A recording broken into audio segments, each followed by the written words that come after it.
We're back and happy to be here. Stories on VA News this week include VA prosthetic upgrades give this Vietnam veteran a new lease on life.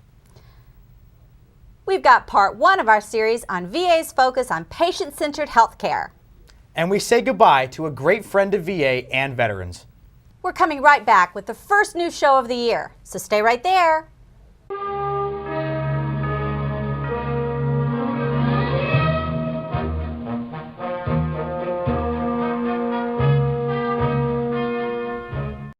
Hello, I'm Nick Antonetti with the Office of Information and Technology. And I'm Jo Brabson with the Office of Policy and Planning.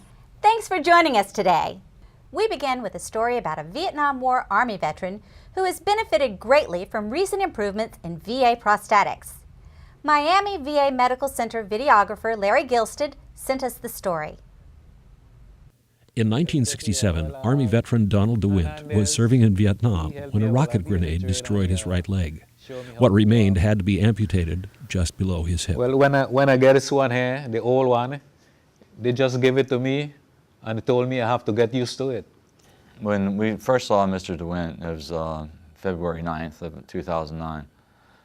And he came in to the prosthetics department, directed by his primary care physician, for a minor repair to be done. And while I was at the prosthetics department, the repair was done, and then afterwards he was directed to the amputee clinic where his prosthetic needs could be further met. His now 40-year-old prosthetic was functional, but newer versions were available. It was a struggle for him. Besides being inefficient, it sapped him of a lot of his stamina, his energy, and it was just a struggle for him to walk with it. The foot was upgraded to an energy-storing dynamic foot rather than a single-axis foot. The knee was also upgraded to a hydraulic rotary knee from the weight-activated safety knee. But the biggest change was the socket itself. His residual limb, his right residual limb above the knee is only 2 3/4 inches in length. And so that presents more of a challenge to fitting a good prosthetic. Mr. DeWint had to learn how to walk all over again, and that's when he was scheduled for the gait training in physical therapy. So in that way, the prosthetics department and the physical therapy department worked together to teach him how to walk all over again. And that says a lot for Mr. DeWint. It's not an easy thing to break habits that have been established for over 40 years. His drive and his attitude is very similar to that of an athlete. He really worked at it, and over a year's time, the distance he was able to walk tripled. Mr. DeWint has actually quadrupled his walking distance with the additional upgrade to a computer-assisted knee 3 months ago. When we see patients like him who are determined, who work in improving their lives, yeah, it's very rewarding. It's a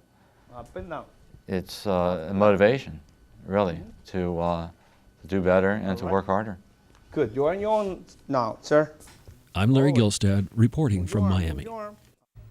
American veterans and VA lost a great friend just before the holidays. It was no surprise when Hall of Fame pitcher Bob Feller died on December 15th. He was 92 and had suffered serious health setbacks for months after being diagnosed with leukemia last August. His powerful right arm propelled him to Major League Baseball's Cleveland Indians at 17. Bob Feller was bigger than life. He was the heater from Van Meter, Iowa, Bullet Bob, and Rapid Robert. He won 266 games during 18 seasons, all with the Indians. This statue of Feller is outside the Cleveland Stadium. 2 days after the attack on Pearl Harbor, he was the first big leaguer to sign up for the military. He was a decorated Navy gunner on the USS Alabama and served 4 years. Many of us at VA got to meet the man who threw a pitch 107 miles per hour, still the fastest ever recorded. Feller came to VA a number of times over the years.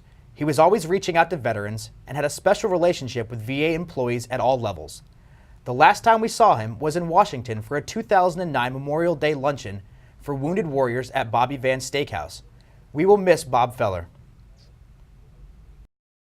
In December, we ran the introduction of a series on VA efforts to deliver patient-centered care. The Employee Education System video is called Patient-Centered Care Through the Eyes of the Veteran. Here is the first of 6 segments.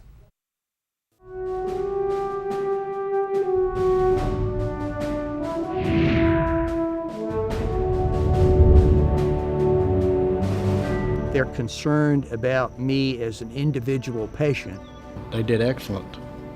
They showed me around the hospital, made me feel at home. We get to focus our care on people who really appreciate the care, really need the care, and deserve the care. That's why we're here, is to take care of people. They're 100% ahead of where they were just a decade ago. I'm getting good care.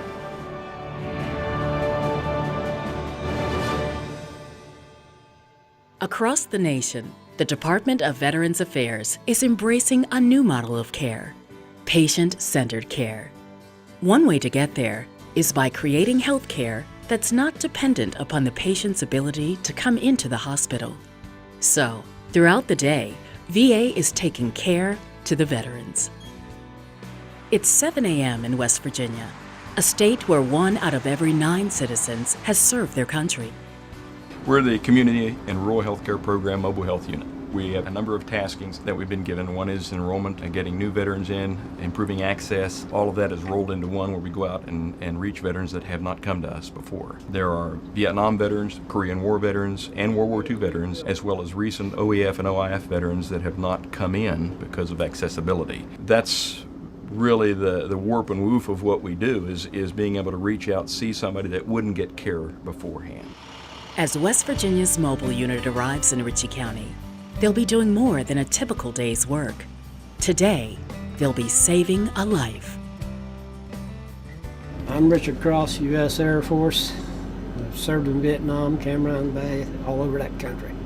He came in and had some abdominal pain, and so we checked him. This causing you trouble, and if you've got a temperature and you got laid him down, talked to him. He was having a little chest pain at the same time. We called the ambulance and were able to get them to come and pick him up and take him back up. If we hadn't been there and he'd gone home, gallbladder could have obstructed, he could have gotten gangrene, he could have had a rupture of the gallbladder, different things that have occurred. And so essentially we kept him out of trouble. And that's why we're there, to help these people.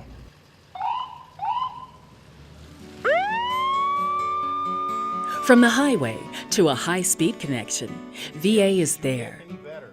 In Altoona, Pennsylvania, this is good news for World War II veteran Edgar Grassmeyer.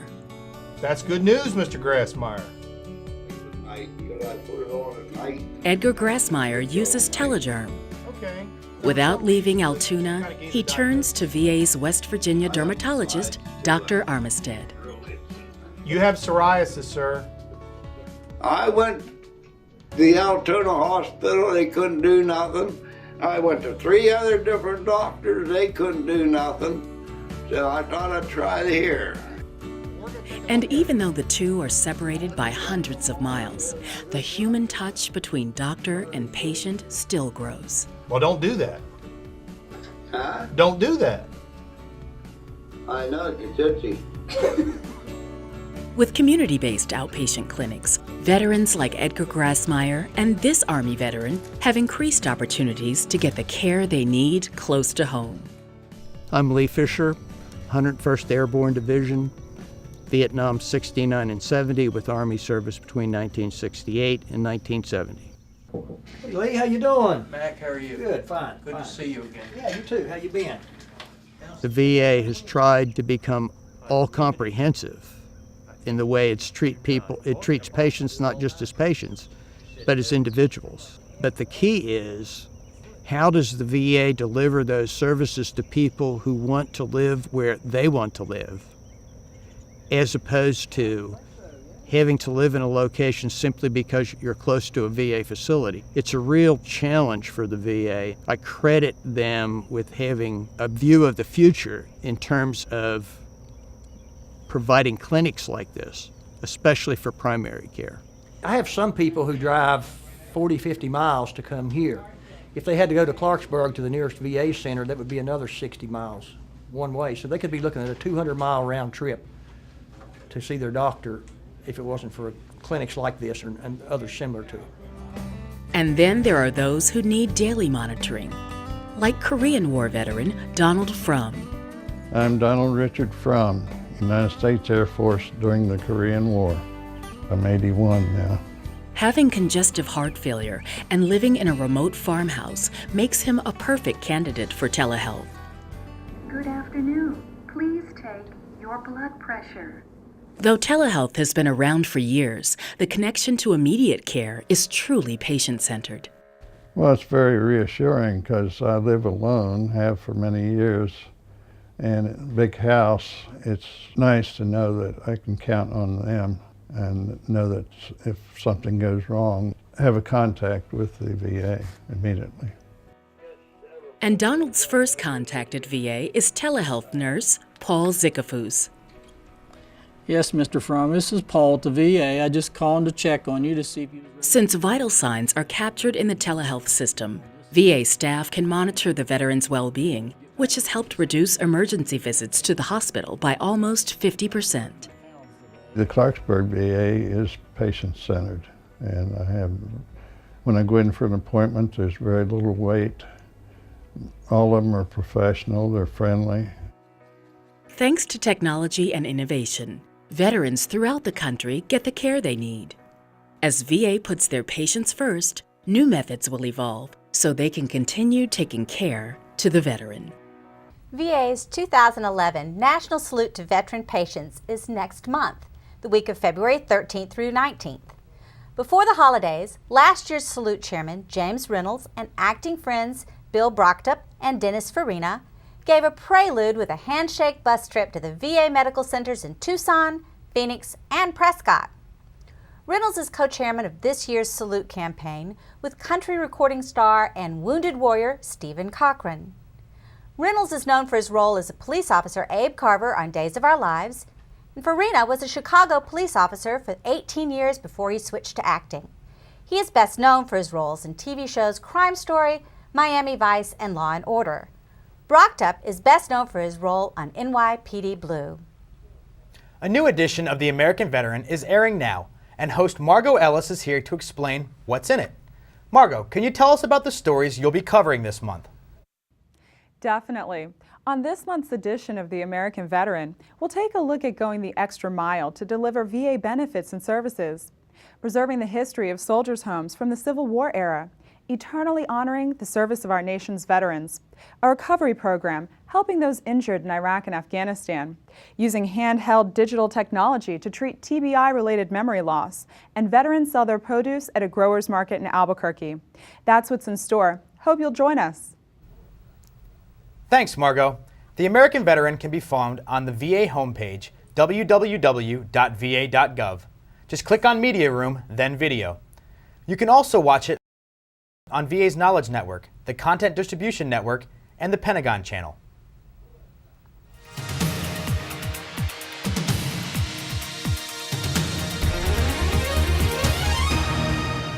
Did you know VA top leadership called together 3 groups of VA employees to acknowledge their initiative, volunteerism, commitment to serving veterans? One group was volunteers who supported Veterans Day activities in Washington and around the country. Another group developed a new fast-track program to speed approval for Vietnam veterans with presumptive conditions related to Agent Orange, and more than 28,000 claims were decided in the first 6 weeks. The third group is employees all over VA who had to quickly find ways to spend $1.8 billion for the American Recovery and Reinvestment Act.